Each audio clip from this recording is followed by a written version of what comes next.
Hello, everyone. Good afternoon and welcome to the CCSQ DNA Town Hall. For those of you who are new, these calls are designed to provide you with updates, announcements, and training demos related to the CDR, SaaS via Databricks, and more. So let's cover some quick administrative announcements before we get started today.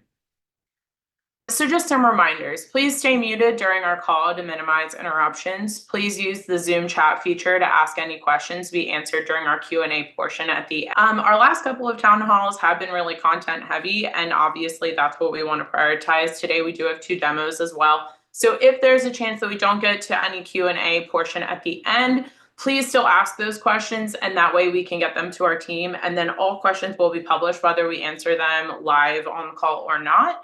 And then those will be published to the portal page following, and it will, right now it says all materials to be made available in Confluence. They will be in Confluence, but we are switching over our past events all to portal at this point. So it's going to be made available there as well, which will be the link we're going to be sharing out after the event. So today's agenda I'm going to kick things off today with some information about our fall data camp. Then I'll be passing things over to Caitlin with some incoming data announcements. Then we're going to be covering Databricks Spark Runtime Cluster release.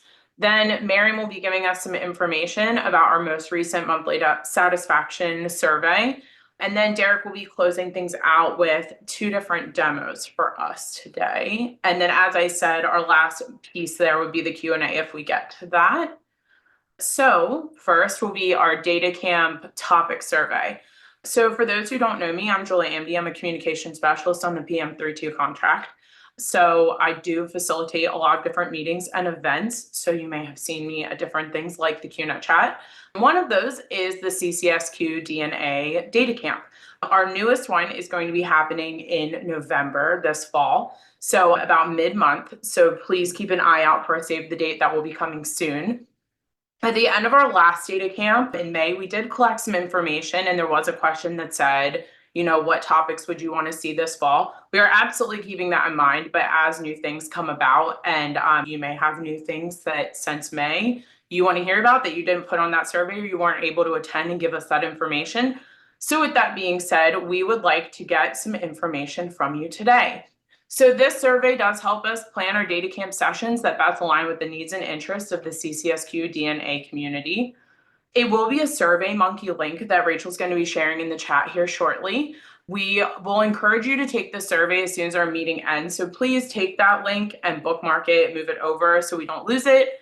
It will be remain open until 5 p.m. today. And then as a reminder, the survey is anonymous, but if you do, one of the questions indicates if you have something you would like to present yourself or need to give us your contact information. That does allow us to follow up and provide support or answer any questions where needed. So I believe Rachel shared that with you now. So please give us your feedback. We love to hear it, and we love to use that to help us plan a great event for you. And then, as I said, more information will be coming in the coming months and weeks here with our fall data camp and a save the date. So with that being said, I'm going to pass things over to Caitlin now for some incoming data announcements. Thank you, Julia. So we can go to the next page. So some new data has been introduced to the CDR in recent months, including MedPAR, MCBS, PRS 2.0, and FDA historical NDC. So that's retaining NDCs after they drop from FDA's NDC directory, where before those were just kind of vanishing. And there's some more to come. MBISG and HQR exceptions should be available very soon. Think in terms of days, not weeks. We don't have confirmed dates for NHT yet, but we're aiming for sometime this fall with that. And then there'll be more information coming soon about the iKeys schema changes. These are related to process improvements. They're not scary changes, so never fear. Note that access to everything in this list, except for the FDA historical tables, will require having the right entries in your org's DUA. For more information, please visit the data catalog in Confluence or contact the help desk. Thanks, Julia. Thank you, Caitlin. Okay, so next we are going to be hearing about Databricks Spark Time Run Clusters with Ron Espino, and I'll pass things over to him now. All Thank you, Julia. Okay, so next slide. Right, I'm giving a overview regarding our Databricks Spark runtime upgrade, giving you guys, the purpose of this release candidate cluster. Why are we doing this? As a program, we're committed to maintaining optimal performance, security, and access to new features by periodically upgrading Databricks runtime environment. So to facilitate the smooth transition, we're providing release candidate clusters that mirror your existing setup, but operate on the latest runtime upgrade version. But the benefit of this is to allow users, you all, to test out new features, enhancements, and check your performance and provide any improvements in a controlled environment before we apply this change to the production environment. This is a proactive approach to help us avoid any unexpected issues and ensure your workflows are continually running smoothly. And the availability of this, I'm pretty sure you guys have seen this. The clusters are labeled with the wording candidate. So they are provided. And we also, earlier this month, I believe we released an announcement that these clusters are available for use. And typically we have designed this for like the next 45 days for usage and testing. Our current upgrade is scheduled in the first Friday of the next month, which is, I believe, September 6th. So that's when we will be upgrading the current production clusters to the latest runtime version, sorry. Why are we doing this? The importance of this is that making sure that the code that you have is, tested properly and it runs correctly in the current version, the latest version of the runtime upgrade. And any changes in that environment, even minor ones, as you know, can impact the behavior of your scripts, queries, application. And by being able to test early, you can identify potential issues and avoid any disruptions when the upgrade is rolled out in our production environment. Responsibility falls to everybody to make sure that you are testing your code during this release candidate period. And this is essential to ensure a smooth transition to the latest version of the runtime. Adjusting your code, as you all know, we are here to help you out if you need further assistance. But mainly the purpose is, of course, ensuring that if you encounter any issues, make those adjustments, making sure that your code is compatible to the latest Spark runtime version. This, of course, is the opportunity to optimize your script and take advantage of the new features that will be available in the latest runtime. And as I mentioned, the upgrade will take place September 6th. So after that weekend, when you come back on the 9th, the current your cluster will be up to the latest version. Please do some final checks and make any adjustment. Retest your code to confirm that everything works, that you were checking on the release candidate clusters. And official update will be hopefully minimizing any last minute surprises. A long-term impact of this is, successfully upgrading your code will allow everyone to leverage improved performance, enhanced security, and new capabilities offered with the latest Databricks runtime upgrade. And of course, helping everyone to, and your team to be efficient and productive. In summary, your engagement during this testing phase is crucial for a seamless upgrade experience. And you please use this opportunity to validate your code and make necessary adjustment and fully benefit from the new runtime features. And of course, thank you for your cooperation and commitment in maintaining a high performance data environment. Julia? Thanks, Ron. Okay. So next we're going to be moving to our monthly satisfaction survey review with Miriam. So Miriam, I will pass things over to you now. Thank you.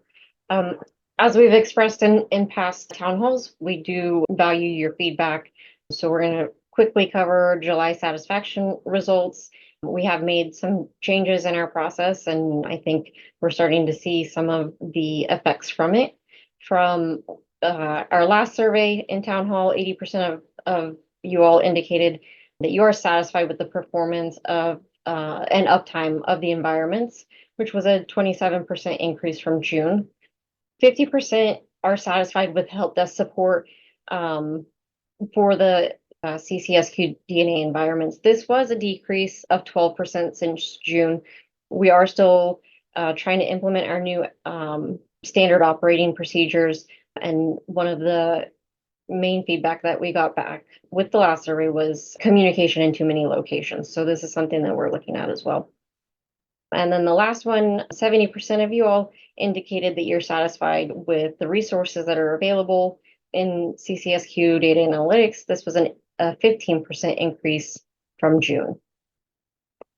Next slide, please.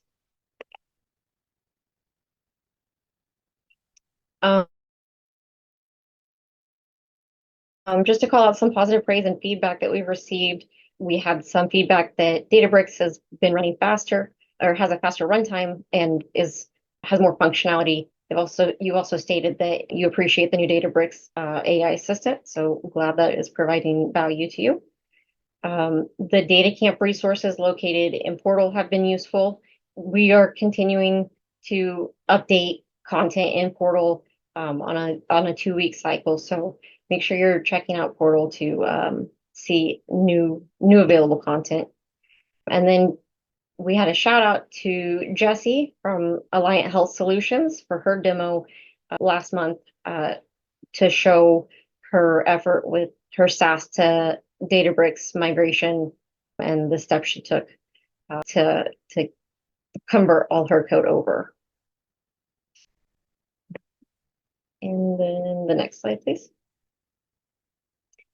So some suggestions and improvements that you provided within the environment, providing code examples, more code examples. It's limited to simple situations, and you would appreciate more complex examples. We've taken this feedback back. We are working on a new feature to provide more examples, so stay tuned for that. Help desk, this was the feedback that I was referring to earlier. Just the interaction with the team can become difficult to manage between tickets, Slack, email, etc. So we have started reviewing that to see how we could ensure that you're not having to check multiple locations for updates. And then training material, the suggestion here was more advanced training and how to access data and successfully join tables. We will be reviewing this and putting some KBs together, training articles together, and getting them published out to Portal. I think the next slide. This is just a recap of what we covered last town hall with the performance and uptime. As Ron pointed out, the team is proactively working to support SaaS, resolve system issues, and further stabilize the environment. With help desk support, we do have that ongoing coordination between the 3 levels of help desk to really start enforcing the new SOP that we've implemented. And then available resources for SaaS via transition specifically. We are continuing to build out those knowledge base articles and training material out in Portal, including the shared notebooks. As Julia mentioned earlier, previously all the past town hall and data camp content was on the Confluence page. Those have all now been migrated over to Portal with a new section under past events that is available as well. And then office hours, we are still holding these sessions, so make sure you are watching for those emails and signing up. We did increase registration to 25 spots for new topics, and I believe 40, maybe 50 for repeat sessions. So those are available, and then after the session is held, the event is updated with the content and material that was used and covered during the office hour session, along with the recording. Okay, we're ready for the next slide. And this, as I said before, we do value your feedback. We appreciate it when you guys take the time out of your day to complete the survey. It does help us improve and try to make the environment and everything that we can provide to you better to help facilitate your day-to-day actions. And I think Julia's going to take it over from here to kick off the survey, I believe. Sure thing. Okay, so This survey that we're going to be sharing, we are just putting the link as a reminder. Rachel just dropped it in the Zoom chat. It helps us know what we can do to improve your experience within the CCSQ DNA environment and community. The results will be used to improve our tools, trainings, and offerings. So it is another Survey Monkey survey. We do encourage you. So it has been shared now. We encourage you to take the survey as soon as our meeting ends. The survey will remain open until the end of the day. Please only submit a survey if you're a user within the CCSQ DNA environment, and that reminder does pop up when you do open the survey. So again, please do it as soon as our meeting wraps, but if you have time later in the day, that'd be great too. We've been sharing that link in our Slack posts, and then in my email today that was like announcing Town Hall is coming, it's in there as well. If you lose it in the Zoom chat. So as a reminder, this survey is anonymous, but providing your contact information does allow us to follow up and provide support where needed. So if you do have a very specific question or you need support, definitely leave your contact information there so our team can reach out. Okay, so with that, we are going to be passing things over to Derek for pretty much the remainder of our town hall meeting today, so he can give us some great demos.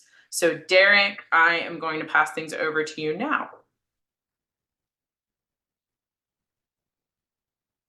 Maybe. Yep. Thanks, Julia. There. Okay. I'm not sure if I would have used the word great there, but okay. I will share my screen. No, the demos are always a highlight. It's always great. All right, I'll drop screen share now.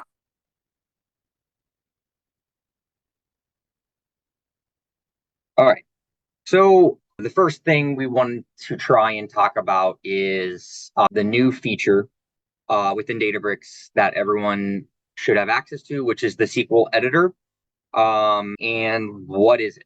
How is it different from SQL language programming in a notebook? What are the advantages? What are the disadvantages? Things of that nature. So I figured I'd go ahead and just kind of start with a very high level overarching diagram that's going to explain what the SQL editor is compared to what notebooks are. So, as everyone is very well aware of up to this point, notebooks run on compute clusters. Everyone's got an organizational compute cluster.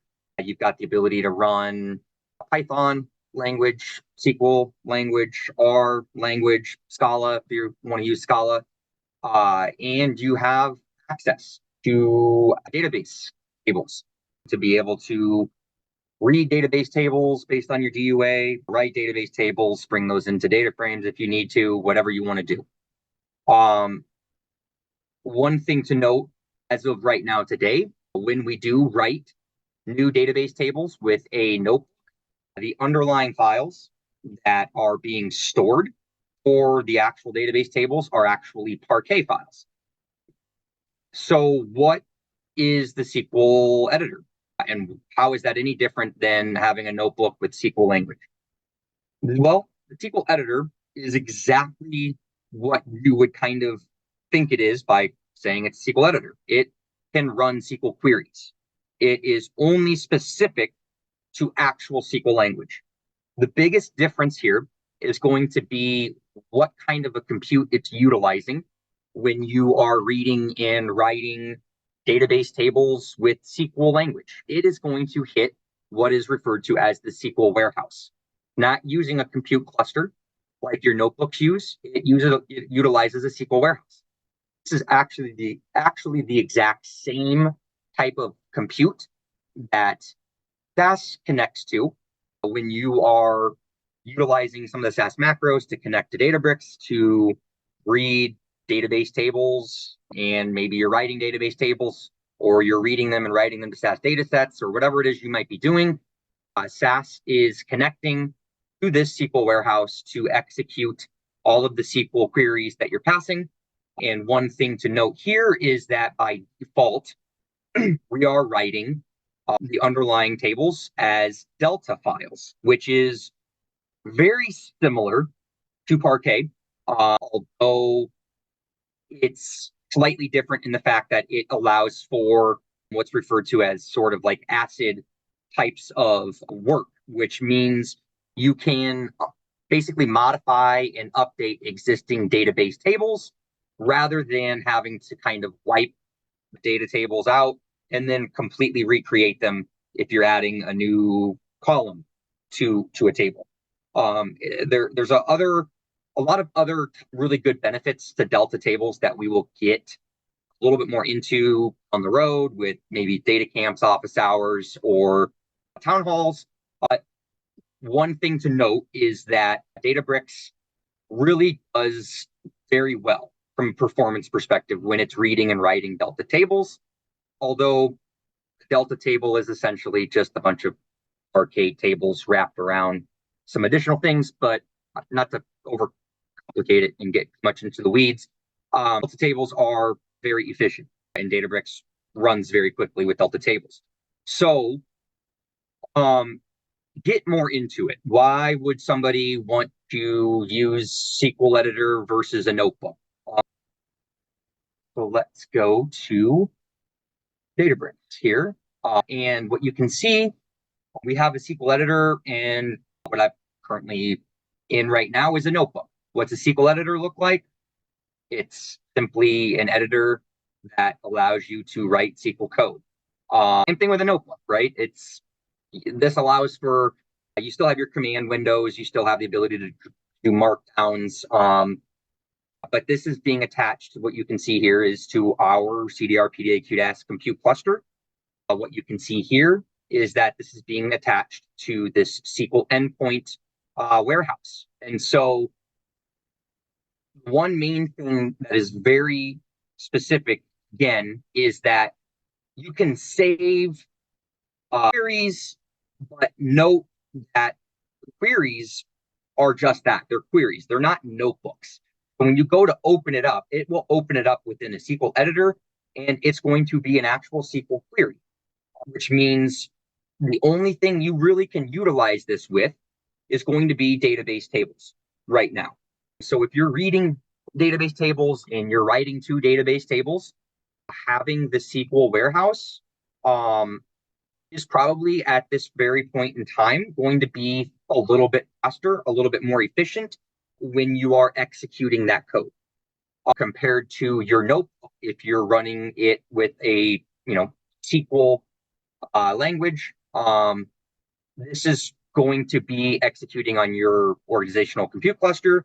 You've got certain resources that you are being shared across just your organization. The SQL warehouse, it is being shared across everybody, but what the SQL warehouse has for advantages is the fact that it is a pretty large compute cluster compared to some of the actual regular compute clusters, and it's constantly up. There is no auto termination, so you don't necessarily, if you've got something on a schedule to run, you don't necessarily have to sit there and give it 3, 4, 5 minutes for it to be spun up. It will automatically execute it because it is constantly up. And it will read and write Delta files. It does have the ability to read Parquet as well, but everything that you're going to be writing out is going to be a Delta file. So if you're going to do further processing of that table, it is going to be a little bit more efficient in how Databricks processes it. So I have some example code here we can just run. I'm not going to display anything here because this is claims data, and we certainly don't want to do any of that because not everyone has a DUA with claims data. Just a brief example, upping the table, if it exists, creating a new one, where I'm just going to pull in unique list of beneficiaries, and then I'm going to run an alter table to make sure that the owner's being set to our organizational group. I'm going to do an analyze table and compute statistics on it, and then I'm going to run a describe formatted statement. So what this does is it's going to analyze the table. It's going to give me all of the different columns that are in the table, the data types of the columns, underlying file locations, and then it's going to also provide me statistics around the table as far as like the number of observations and how large the table is. And you can see here and kind of how it's executing. It runs all of these different sort of query profiles to make sure that what it's doing is going to be optimized before it then runs to actually execute the actual query itself. It does the same thing in the notebook.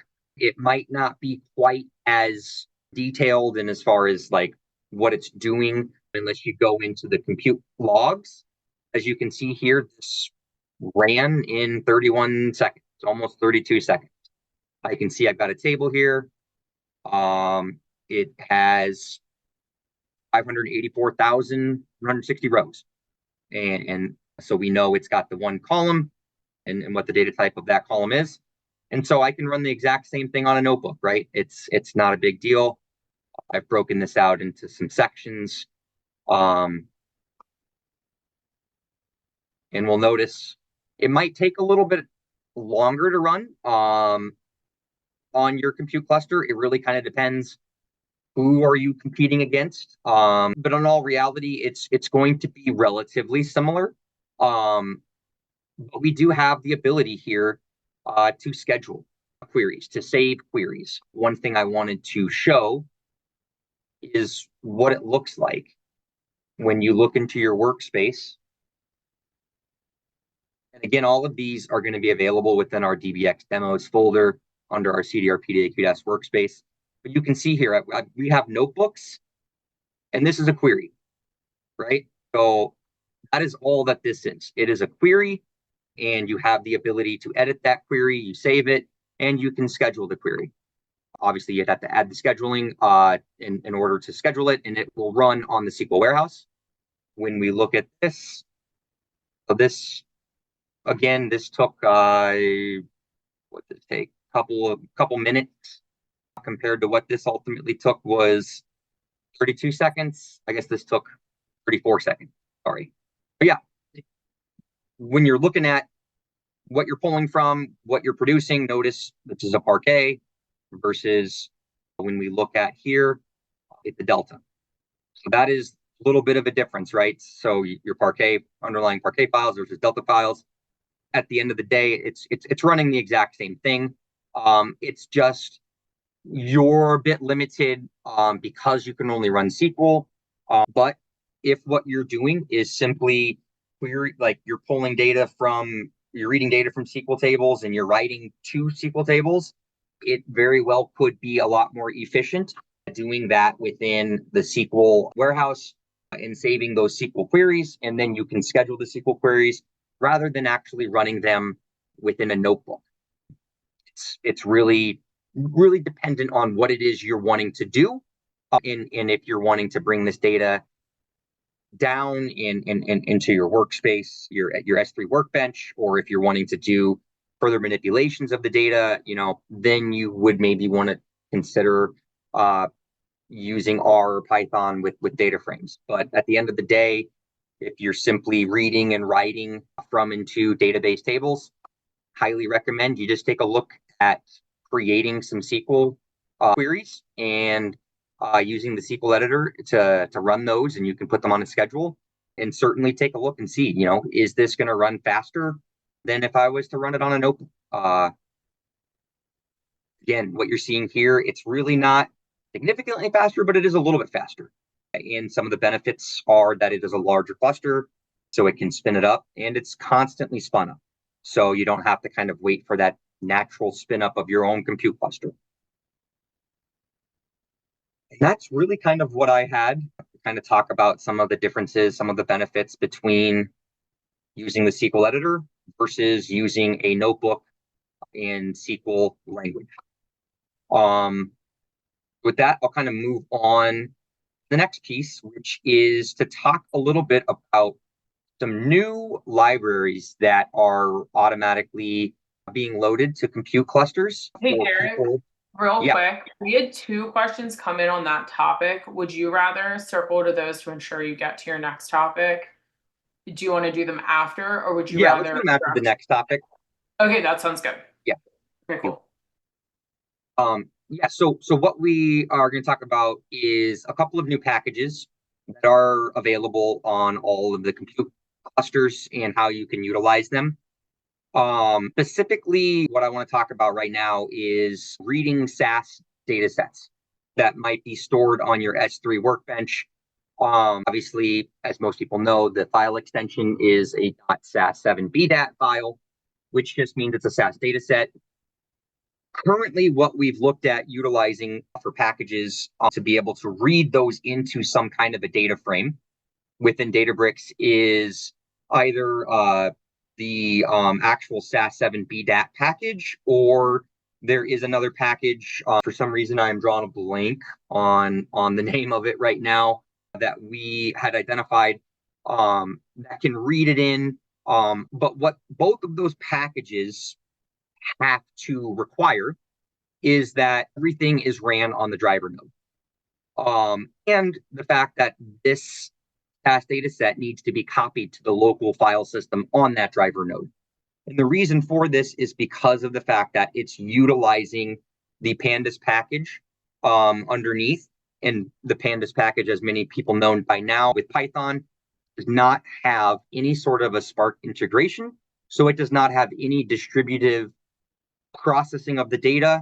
And it is using, it's 100%, all of that data is being read in memory on the driver node. So being able to read in SAS data sets has had its limitations based on the size of the data sets that you might be reading in. If they're 32 gigabytes or larger, you probably have to wait an incredibly long amount of time, or you can't even do it because you run out of memory. What we've done to get around this is we've been able to identify some Maven Java level packages that are now available automatically when the cluster is spun up and can be utilized to be able to directly import the SAS data set as well as Excel files directly into a Spark data set, specifically for data frame, Specifically, when we read from the mount we're creating, it allows for the worker nodes to have all of that direct access to that mount, which is just simply where your S3 bucket is located. And it allows for those worker nodes to read and load that data across all of the worker nodes. And now this data frame is a Spark data frame, and it's distributed across the worker nodes as well as the driver node, instead of it all being 100% on the driver node. This is going to allow a lot more flexibility and a lot larger of SAS data sets to be read into data frames for further processing of however you may want to do that. What I want to do is kind of demo how that works and what it looks like. One thing to note is what these packages, these libraries are. So when we look at our QDAS package, we see these libraries, and we can see here we've got a couple of already installed Maven libraries. One is a Spark Excel, another one is a Spark SAS7bdat. So how can you utilize these? Starters, we'll start with the Spark SAS7bdat file. What I'm going to do here is, and what I've done here is I've linked documentation directly to the package, which really allows for you all to maybe take a look and see what's all of the available options, what's all the syntax that's available to you to kind of utilize this and take advantage of it. But what I want to do first here is I'm going to mount my S3 bucket onto the DBFS mount directory, and not on just the mount directory, but I'm actually mounting it to a subdirectory underneath this mount. So please, people, do not mount anything directly to the MNT folder. This breaks everything for everybody. You need to be mounting it to a subdirectory.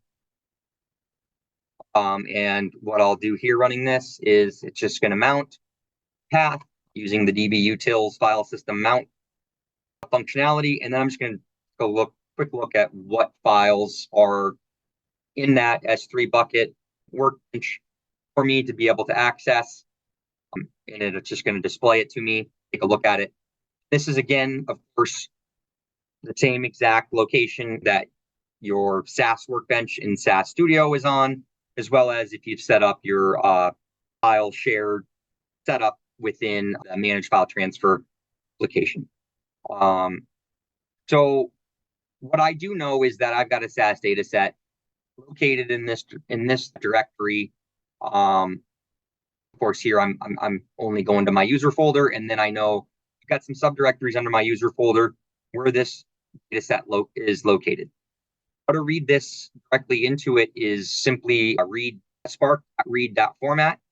The format that we are calling here is this sourfang, I probably butchered that, .sas.spark. I'm inferring a schema, meaning I want Spark to kind of read the data and assign it what it believes to be the specific data types within the data frame.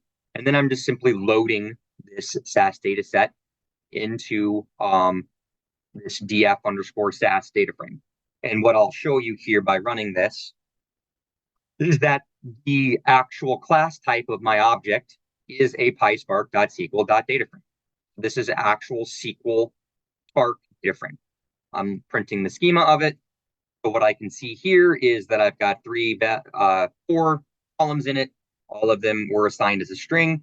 And then I'm just taking a look at the top 10 observations. And so what I've done is I've actually printed the same thing out as a SAS data set where it's located on my workbench. And you can see the same thing. I've got these 4 columns. Obviously, it's not a very big data set. But what I want to show next is doing a little bit of a larger data set and how quickly you can do it. So with that in mind, I'm going to take a larger data set here. I'm going to take this Benny MA coverage data set. Again, I'm not going to display anything because there's certainly things in there that I can't display. But what we can see here is this data set's got 2 gigabytes. We're looking at 34 million records, a little over 34 million records in the data set. And so I'm just going to go ahead now. I'm updating my SAS file value to be a different location, different name, in the same spark.read.format. And what I can show is how quickly it's able to access this and load it into a data frame. So now I've got 2 gigabytes worth of a SAS data set within a Spark data frame that I can go in and I can do whatever I want to with it now. And it was just that quick. It took about a second. Again, you will still have some limitations because it is utilizing the worker nodes, and there is a maximum amount of memory available, even if you have all of the worker nodes spun up with the driver. But it's significantly more space than if you're simply working 100% on the driver and you're utilizing the Pandas Python package to read this data set in. One thing that is very unfortunate that we should note is that it does not have the ability to write SAS data sets from a Spark data frame. The only thing that this package allows us to do is read a SAS data set and write it into a Spark data frame. If you have a Spark data frame, you cannot use this package to write a SAS data set, which makes a lot of sense because with SAS, obviously, you've got to read all of this data through a PDV in order for it to actually be processed and written as a SAS7 BDAT file. So can't write SAS data sets. You certainly can read them and read large ones into distributed Spark data frames. So moving on to the Spark Excel file. Again, this is very, very similar to how perhaps it was done previously, where maybe we were using OpenPyXL with some kind of Pandas package where we're reading in an Excel file. Again, because it's utilizing Pandas and it's not Spark, it's not distributed, all of it is happening on the driver node. And the file has to be copied over to the local file system on that driver node to be able to read it in. Here, it's no longer the case. We're going to read it directly from our mount. Basically, we're reading it from S3. And again, we are writing it directly to a Spark data frame.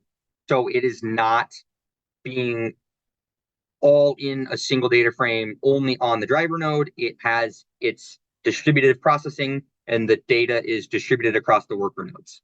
So again, here, We can see there's an Excel file that I have that I'm aware of. That Excel file looks like this. I actually have a pivot table in the Excel file. I've got a code lists tab, and I've got a medications tab. Again, I've included documentation to this package so that everyone can take a look at what are all of the options to utilize, what's the different syntax to be able to utilize, to really understand what all is possible when it comes to reading and writing this stuff. So what you see here, spark.read.format, and here's the format that we're utilizing, this Crayolytics Spark Excel package. I'm setting it equal to importing this code lists tab. I want to start in cell A1. I'm letting it know that the very first row of my Excel file can be headers. I'm also inferring it to infer the schema to apply what it believes to be the natural data types within the data frame itself. And then I'm simply loading the Excel file. So we run this. Again, I'm going to print object here of my data frame. You can see it is Spark data frame. I'm looking at the schema. You can see I've got value set, code, definition. It's all the same. And then a quick look at the actual data itself. And this is now a Spark data frame. I've written this out. Yeah, I can move forward with it. If I want to write it to a database table, if I want to do something with other data frames, whatever I want to do with it, it's ready to go. And again, you can see here, I don't know where that went. Just simply reading exactly what we would expect it to be reading out when we're looking at the top 10 observations that it read from. So one last thing I want to talk about and show is the ability this package has with writing a Spark data frame out to an Excel file. Now, this does take a little bit of time because, of course, with Spark, it wants to, it's got all this data distributed, right, across your worker nodes. And so what it ideally wants to do is write multiple files for each of the different worker nodes that the data is loaded to. What this package is going to do is it's going to have to take all of that data and kind of transition it into the driver node to then be written out through that driver node so that it can write it out to a single Excel file. So it will take a little bit of time, especially if we're talking about an incredibly large amount of data that we have in a data frame when we go to try and write it out to an Excel file. But it does give you that ability to write to an Excel file, and it gives you the ability to write it dynamically. Here you can see I'm writing it to a new Excel file. I am actually naming the code list demo tab that I want it to be named, and I'm going to write it to A1, but I don't have to. I can tell it to write to C1 or whatever. I am saying that my first row is going to be headers, that I want it to be called headers, and then the type of mode is an overwrite. You can also append to an existing Excel file if you need to. Again, utilizing this link to take a look at what's all out there is certainly something I would recommend everyone does to see exactly how they might be able to utilize these to whatever they want to do. So then the very end here, we're simply saving the Excel file. And what I will note is that this Excel file does not exist currently. I'll show you that through MFT. Of course, it logged me out.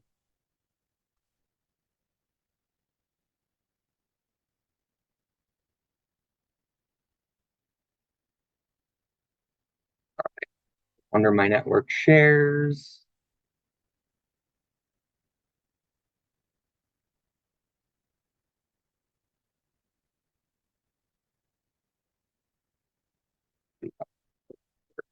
Sure.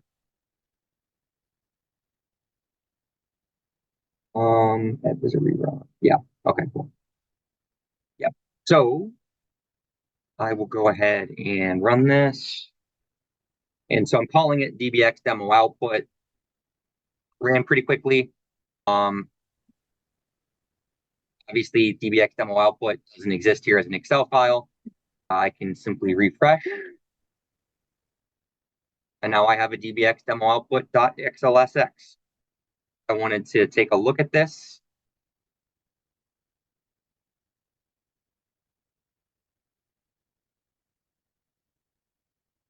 You'll notice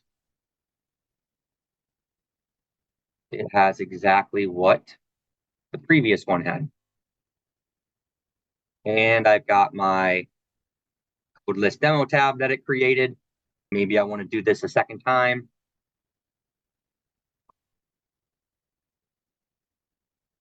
And I want to append it. And I want to call it demo2. I have not tested this, so if this errors, I apologize.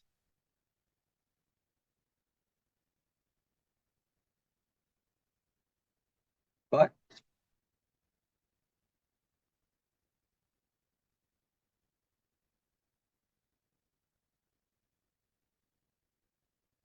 I now have an updated Excel file with a second tab. So obviously, there's a lot of good functionality here that we highly recommend people utilize because of the fact that this is Spark packages, and it utilizes that Spark distributed processing, as well as the ability to distribute the data across those worker nodes. And then the last thing I'm going to do is simply unmount my mount path I had created initially at the very top, so that just kind of a cleanup type of thing. All right. I will take some questions now, I suppose, Julia, if you want to do that. Okay, yeah, I'm gonna keep you screen sharing in the event that there's anything you need to like physically show people. Okay. So our first couple were for Ron. Should we circle back to those later and primarily focus on the ones from your demo first while you're screen sharing, you think? Yeah. Okay. So can variables be assigned in SQL Warehouse? Can variables be assigned in SQL Warehouse? Variables as in,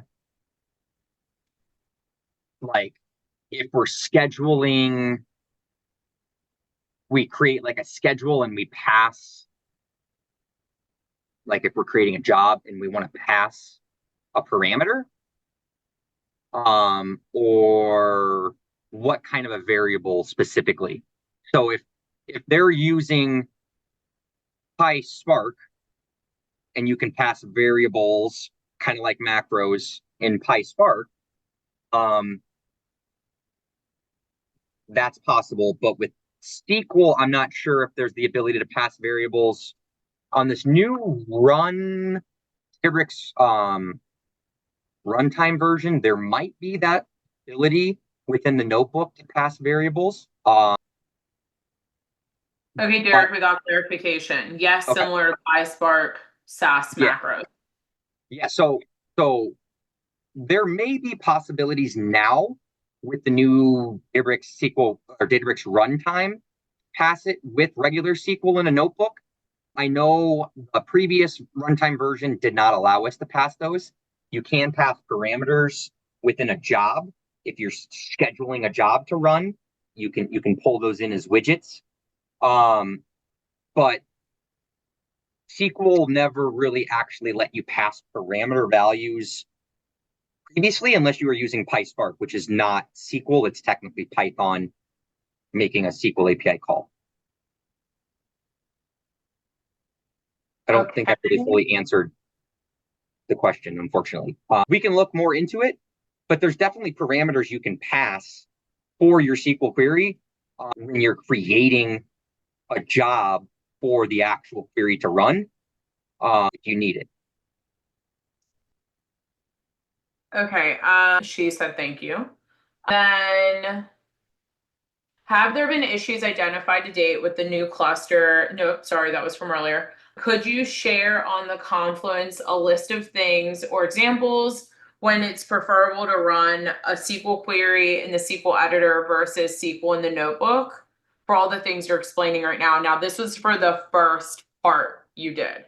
That way it'll be ready for reference for all, and several people like repinned the same question. Yeah, we can put something in Portal that kind of talks about best practices and like when you might want to utilize the SQL queries with SQL editor in the warehouse versus just using SQL language within a notebook. We can look at publishing something like that. Okay, then can you create temporary tables in the SQL warehouse? Temporary tables. That's what it says. So I'm assuming this might be similar to, again, that's kind of a PySpark thing. It's not an actual SQL thing. You can always create a table and then drop it. Highly recommend you're always utilizing your organizational schema when you're writing stuff. I know there is the ability to create like temp tables or temp views if you've got a Spark data frame when you're using PySpark in a notebook. But again, that's not SQL. Like you're not really, SQL is very much, create table, whatever, as it's there's different types of tables you can create. Like I don't know about actual temporary tables. I would have to look a little bit more into that to determine if there is a way with true ANSI SQL to create a temporary table. Okay, so I think in the office hours demo, it was shared that SQL can be used only to access catalog data, not workbench data. If this is correct, if it is correct, will there be a way to access workbench data through SQL editor in the future? In the future, I'm not 100% sure. I'm going to say no because of the fact that SQL is a database language. Even if we're on Unity Catalog and we have the ability to get workbenches out there, like SQL is database. And so it's got to be databases, tables that are registered within metadata, catalogs. It's not something that you can just use SQL to go out and read Excel files or CSV files. Like it doesn't work that way. Because SQL is very much just a database language. That's Python, that's R, Scala that can utilize that. Okay, we have 2 more minutes, so let's do one more question before we wrap today. And then as a reminder, all of our other questions will be answered in our Q&A portion and will be published to our portal site after our event. How does Maven handle SAS date and date time columns? That's a very good question. That is not something that I have tested, that the team has tested yet. But that's a very, very good question and something that we can certainly test out and take a look at. And once we kind of identify different types of formats of those dates, what does that look like on the Spark data frame side? And we can communicate that out. Something also that the user community can test as well. Yeah, I don't have that off the top of my head. What I want to initially guess is, no, I don't want to guess anything. I don't want to say something that might not be right. So yeah, it's something that we as a team will go back and test and take a look at with different types of date formats and how those get read in to the data frame. But also something that everyone can kind of test out as well too. So. All right. Well, at this point, it is 1:59, so I'm going to wrap our Q&A portion up here. But as I said, anything that was not answered by Derek or Ron verbally, we'll make sure to get those questions to them, and the team can work together to get you answers. They'll be published to our portal space, and then I'll be sharing out a Slack post once all materials are made available. But in the meantime, you can keep checking back. Please keep an eye out for, at this point, I'm not going to share my deck again just for one screen, but thank you so much for joining us. Thank you to our presenters, and please keep an eye out for any other resources that we're going to be sharing, our newsletter that's coming up, and then our September town hall as well. So in the meantime, I got our questions recorded. I'll get those over to Derek and Ron. And thank you so much for joining us today. We'll see you next time.